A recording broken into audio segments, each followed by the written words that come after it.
Juízes, capítulo de número 12. Aleluia, Jesus. Glória a Deus. Louvado é o nome do Senhor.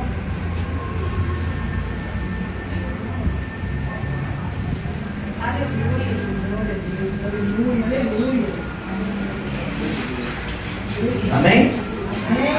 Diz assim: então se convocaram os homens de Efraim, que passaram o norte, e disseram a Jefté: por que passastes a combater contra os filhos de Amon, e não nos chamaste para ir contigo? Queimaremos a fogo a tua casa contigo. E Jefté lhes disse: eu e o meu povo tivemos grandes contenda com os filhos de Amon, e chamei-vos e não me livraste da sua mão. E vendo que eu me não livrares, pus a minha alma na minha mão, e passei aos filhos de Amon, e o Senhor nos entregou nas mãos. Porque, pois, subsistes vós hoje contra mim, para combater contra mim. E ajuntou Jefté a todos os homens de Gileade, e combateu com Efraim. E os homens de Gileade feriram a Efraim, porque estando os gileadita entre Efraim e Manassés, disseram: fugitivos sois de Efraim. Porém tomaram os gileaditas, os efraimitas, os vales do Jordão. E sucedeu que quando os fugitivos de Efraim diziam: passarei, então os homens de Gileade lhe diziam: és tu efraimita? E dizendo ele: não, então lhe diziam: dize, pois, Shibolete. Porém ele dizia Sibolete, porque o não podiam pronunciar assim bem. Então pegavam dele e o degolavam nos vales do Jordão. E caíram de Efraim naquele tempo 42 mil. E Jefté julgou a Israel 6 anos. E Jefté o gileadita faleceu e foi sepultado na cidade de Gileade. Fechai as vossas Bíblias. Vamos orar a Deus. Senhor nosso Deus, bendito e santo, te louvamos e te bendizemos. Te agradecemos, ó Deus, nessa noite por esse momento que tu tens nos concedido de ser mais uma vez o porta-voz da tua palavra. Ó Deus querido, eu sei que essa noite não é uma noite em vão. Também sei que há propósitos estabelecidos pelo Senhor e que nessa noite todos eles irão se cumprir segundo a tua vontade. Deus querido, que essa palavra vai de encontro aos corações que aqui estão presentes, trazendo o consolo, a exortação e a edificação para as nossas vidas. Que todos que aqui entramos venhamos sair de uma forma diferente, porque todos que aqui estamos viemos para ouvir a tua voz. Fala conosco de uma maneira, Pai, concisa, tranquila, Pai, transcendental. Fala aos nossos corações, porque a nossa alma tem sede e fome somente de ouvir a tua palavra. Assim eu te agradeço, ó Pai, juntamente com a tua igreja. É no nome de Jesus. Amém. Amém. E graças ao nosso Deus. Bem, meus amados irmãos, família bendita do Senhor Jesus, noiva do Cordeiro, o livro dos Juízes vai nos arremeter a um período de declínio na vida do povo de Deus. Após a conquista de Canaã e também o estabelecimento das tribos em suas regiões, Josué, fiel companheiro de Moisés, vem a falecer. Josué, o líder das conquistas, ele não leva a cabo o que Deus havia ordenado. Josué, ele não extermina os cananeus. E Israel agora vai viver por tribos. E as tribos, elas são responsáveis em dar continuidade à política de extermínio na terra para trazer a purificação da terra. Só que mais uma vez a ordem de Deus, ela vai ser levada de uma forma parcial. Após a conquista e após Israel tomar posse, os inimigos subjugados, ao invés de serem exterminados segundo a ordem de Deus, eles eram colocados em trabalhos forçados. E daqui nós já podemos tirar uma lição para a nossa vida. Pergunta: qual, pastor? Qual, pastor? Não, eu não ouvi. Qual, pastor? Pergunta. Qual, pastor? Obediência parcial é igual a desobediência completa. Eu vou repetir para ficar frisado. Obediência parcial para Deus é igual a desobediência completa. Israel não extermina os cananeus segundo a ordem de Deus. Eles vão poupar os seus inimigos. Israel agora vai se casar. Israel agora vai se associar ao povo dessa terra e vai adotar os seus deuses como costumes pagãos. Eles vão começar a viver uma vida de ruínas na área política, na área espiritual, e esse período vai durar aproximadamente 400 anos. São períodos de pecado, de servidão, de súplicas, de salvação da parte de Deus e também de silêncio. Silêncio por quê? Porque quando os juízes eram levantados, os juízes, eles faziam com que Israel se mantivessem fiéis a Deus. Só que os juízes vinham a falecer e Israel voltavam a cometer os mesmos erros e os mesmos pecados. Na verdade, não eram períodos, eram ciclos na vida do povo. E nos nossos dias não tem sido diferente. Pecam.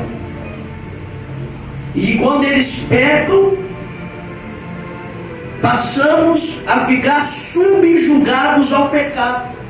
Porque Jesus vai dizer: aquele que comete pecado é escravo do pecado. Depois de pecar, começam as súplicas. E Deus, que é misericordioso, entra com a salvação. Depois da salvação, entra o período de silêncio. O período que nós podemos chamar de refrigério. Aonde tudo fica bom. Aonde tudo fica calmo. Aí o que acontece? Já não vem à casa do Senhor com muita frequência. Já não ora com a mesma intensidade. Já não jejua como tem que jejuar. Já não lê a Bíblia, não faz o seu devocional. O refrigério acaba esfriando o cabra. E ele volta a cometer os mesmos erros. Então é um ciclo. Israel vivia esse ciclo. E permita-me fazer uma pergunta nessa noite. Até quando nós vamos continuar vivendo o mesmo ciclo?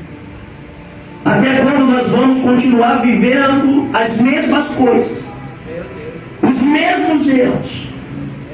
Há um ditado que diz: errar é humano, mas persistir no erro é burrice. Paulo vai escrever à igreja de Coríntios, capítulo 15, versículo 58. Portanto, meus amados irmãos, sede firmes, constantes, sempre abundantes na obra do Senhor.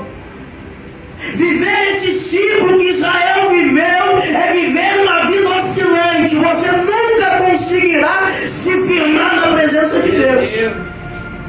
Os erros, eles servem de um aprendizado. Sabe para quê? Para que nós não venhamos a cometê-los novamente. E Deus vai trazer um tempo de refrigério sobre o povo. E Ele levanta juízes. E dentre esses juízes está esse homem chamado Jefté. E a história desse homem é bastante interessante. Porque se você voltar no capítulo 11, vai dizer o versículo 1: e era Jefté Gileadita, homem valente e valoroso, porém filho de uma prostituta, mas Gileade gerara a Jefté. Jefté, ele tinha algumas qualidades, Daniel. Jefté, ele tinha alguns atributos. Ele era valente. Jefté, ele era valoroso. Mas Jefté também tinha um porém. Um porém que ele carregava sem ter culpa, irmã Joaquim. Jefté, ele era filho de uma prostituta. Assim como nós não escolhemos aonde vamos nascer, em que família gostaríamos de nascer, como nós também não escolhemos em nascer, Jefté não escolheu. E Jefté, ele vai carregar uma culpa, ele vai carregar uma humilhação, Jefté, ele vai carregar uma afronta, uma desonra. O erro de ser pai recai sobre Jefté, assim também como o erro do nosso primeiro pai chamado Adão recai sobre toda a humanidade. Mas o profeta Isaías, há 2700 anos aproximadamente, no capítulo 61, versículo 7, ele vai profetizar dizendo: aonde há desonra, haverá dupla honra. Em nada vossa vergonha, vocês terão dupla honra. Em Jesus Cristo, a humilhação é tirada. Em Jesus Cristo, a afronta é arrancada. Em Jesus Cristo, querida, a humilhação também é tirada. A honra volta. E eu quero dizer, vai voltar de uma forma duplicada para a tua vida. Glória a Deus, aleluia. Em Jesus Cristo a honra. Aleluia. Adão, nosso primeiro pai, nos desonrou. Mas em Jesus Cristo ele traz dupla honra. Glória a Deus. Jefté era filho bastardo. Sua mãe uma prostituta. E ele vai estar na casa de seu pai. E agora Jefté vai sofrer mais uma humilhação. Jefté agora vai sofrer humilhação dos seus próprios irmãos. Não bastasse os de fora humilhar, agora também os de dentro, os seus próprios irmãos. Eles vão chegar para Jefté e vão dizer para ele, o expulsão de casa: tu não vais herdar a herança na casa de nosso pai. Sabe por quê? Porque tu és bastardo, Jefté. Tu és filho de uma prostituta. Você não vai receber herança. Você não tem direito à herança de nosso pai. E sabe o que acontece? Trazendo para os nossos dias, nós esperamos a afronta de todo mundo. Esperamos a afronta dos de fora. Nós não esperamos receber a afronta dos nossos próprios irmãos, da nossa própria casa. Mas Miquéia, ele traz um alerta, dizendo que o inimigo do homem é da sua própria casa. Nós não vamos ficar decepcionados com os de fora. Nós vamos ficar decepcionados daqueles que estão próximos de nós, aqueles que estão dentro. De longe nós já esperamos. Agora de alguém próximo dói demais. E você vai ver que o versículo 3, Jefté, ele não sai de casa, irmão pastor Marcelo? O texto vai dizer que ele foge. Sabe aquela humilhação que dói? Aquela humilhação que você não espera. É nesse momento que você pensa: eu quero fugir, eu quero sumir, eu quero desaparecer. O texto diz que ele foge. Eu imagino a humilhação que Jefté sofre. E ele vai morar, ele vai habitar numa cidade chamada Tob. E a Bíblia vai dizer que homens levianos vão se juntar a Jefté. Presta atenção. Olha o que a Bíblia diz. Não foi Jefté que se juntou a homens levianos, embora ele tivesse todos os motivos para se juntar. Jefté era para ter dado errado. Mas a Bíblia diz que foram os homens levianos que se juntaram a Jefté. Então não é o meio em que vivemos que vai definir o tipo de pessoas que nós seremos. São as nossas escolhas. Não é porque a mãe dele foi prostituta que ele viria a ser um bandido, não. Não é porque o teu pai é um alcoólatra que você também vai ser um alcoólatra, não. Então não é o meio que vivemos, é a escolha que fazemos. Porque Jefté ele poderia ter escolhido ser e ele não foi. Aleluia. O tempo vai passar. E os homens de Gileade, os anciões de Gileade, devido à dificuldade do que os filhos de Amon estavam dando ímpeto contra o seu povo, eles vão lembrar de Jefté. Por gentileza, vira para o seu irmão e diga para ele: vão lembrar de você também. O bastardo, o humilhado, desonrado, foi lembrado pelos mesmos anciões que o aborreceu e o repeliu. Eles vão dizer para Jefté: vem ser o nosso cabeça, vem ser o nosso chefe, vem ser o nosso líder para combater contra os filhos de Amon. Olha que coisa linda que Deus faz. De bastardo, de humilhado, de rejeitado, ele agora vai ser líder de um povo. É assim que Deus faz. Deus não se esquecer de você, ele vai lembrar. Deus vai tocar a ceia, vai ter o respeito. E vão lembrar também de você que foi humilhado, pisado, rejeitado, expulso. Deus vai fazer lembrar de você. Olha, Deus, aleluia. Olha Deus. E Jefté vem. Jefté agora vai combater os filhos de Amon, e diz que Jefté ele vence os filhos de Amon. Só que essa vitória, ela não foi muito festejada. Por quê, pastor? E aqui que eu entro na mensagem. A vitória comandada pelo bastardo, a vitória comandada por esse rejeitado, ela causa ciúmes em uma das principais tribos de Israel, que era a tribo de Efraim. A tribo de Efraim pertencia à herança de José, porque Efraim era filho de José e o seu nome significa fértil, crescimento. Era uma tribo acostumada a conquistas. Era uma tribo que habitava na região central de Canaã, a oeste do Jordão. E o que acontece? Eles vão atravessar o Jordão ao norte. Eles vão até Jefté e diz: por que tu saístes a combater os filhos de Amon e não nos chamastes para ir contigo? Aqui já tem um ciúme. E deixa eu te dizer uma coisa, meu irmão, igreja do Senhor, a tua vitória tem incomodado muita gente. As tuas conquistas têm gerado ciúme em muita gente.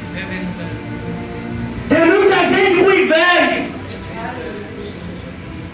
Tem muita gente na hora que tu está no campo de batalha lá pelejando, desejando a tua morte, desejando que você não retorne, desejando que você caia no campo de batalha. Meu Deus. Porque eles não querem lutar contigo. Na hora da peleja ninguém quer ir. É verdade, Senhor. Mas na hora da conquista lá vem eles. É verdade. E eu volto a repetir, Efraim era uma das principais tribos. Só que Deus não quis usar a principal. Deus quis usar o bastardo. Deus quis usar o menor. Deus quis usar o pequeno. E Deus faz como Ele quer. É verdade, Senhor.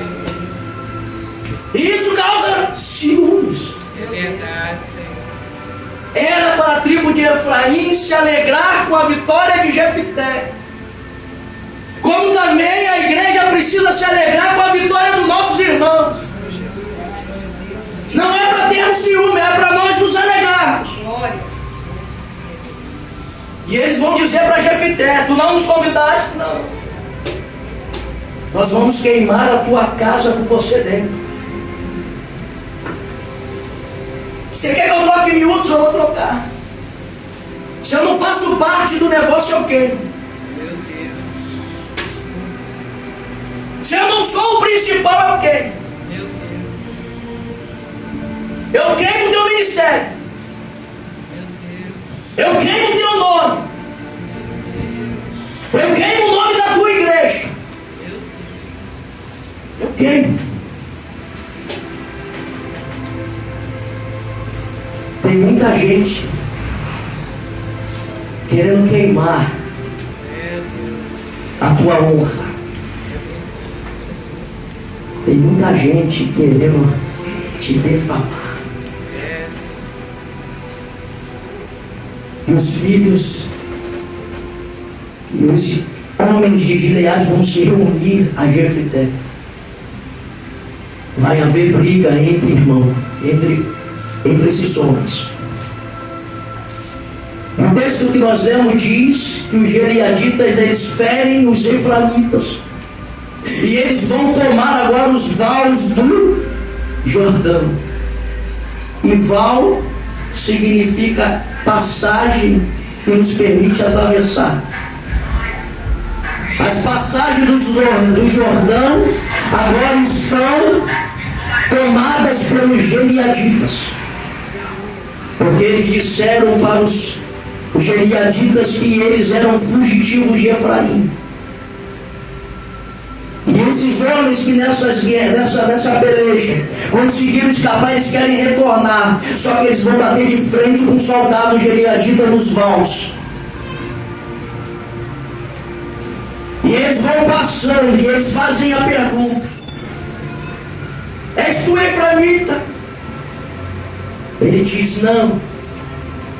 Então me dá a senha. Me dá a senha. Diga Shibolete. E eles pronunciavam Shibolete. E a cabeça deles era degolada.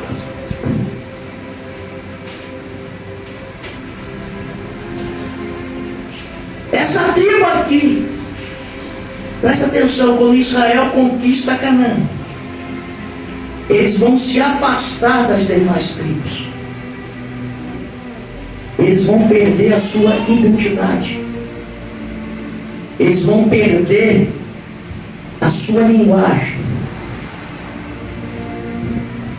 Eles vão perder as suas características. Você está entendendo o que Deus está falando? Quando você se afasta, você começa a perder a sua identidade. A sua linguagem muda. As suas características, ela muda. Aconteceu isso com a tribo de Efraim. E eles estão se disfarçando, irmã Marcela, de gileadita. Eles colocam uma roupa de gileadita. Eles colocam um penteado de gileadita. E vão chegar lá no vão e eles vão perguntar: és tu? Efraimita, ele diz: não diz Shibolete. Aí saía Shibolete. Sabe o que eu aprendo? Você pode ter roupa de geriadita, você pode ter penteado de geriadita, mas a tua linguagem vai te condenar. A tua linguagem vai te condenar. Porque chibolete é uma senha, chibolete é um código de acesso para você poder atravessar. E nós somos sabedores que todo cristão ele precisa atravessar o Jordão para chegar do outro lado, porque se não atravessar não entra na terra. Porque Deus vai levantar Josué e quando vai chegar para Josué no capítulo 1 e dizer: Josué, levanta-te, Moisés meu servo é morto, agora caminha com esse povo a terra que eu vou dar aos filhos de Israel, mas atravessa esse Jordão, Josué. Tem que atravessar o Jordão. É um código de acesso. Chibolete é o código da vida. Chibolete representa a palavra de Deus.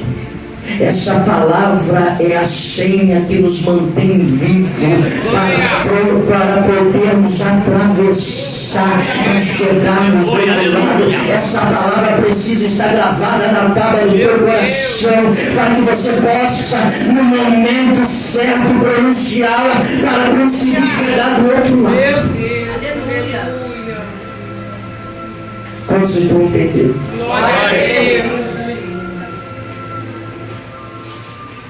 Repita comigo: chibolete. Chibolete. Chibolete significa rio. Chibolete significa carga. Você é um rio ou você é uma carga? Rio, ele está relacionado com as coisas do reino. Rio está relacionado com as coisas de Deus. Aleluia. E você precisa ser um rio para abençoar as outras pessoas. É verdade, Senhor. Carga está relacionado com o pecado. Chibolete gera vida. Cibolete gera morte. Quem você é? Você é um rio ou você é uma carga? Fique de pé em nome de Jesus.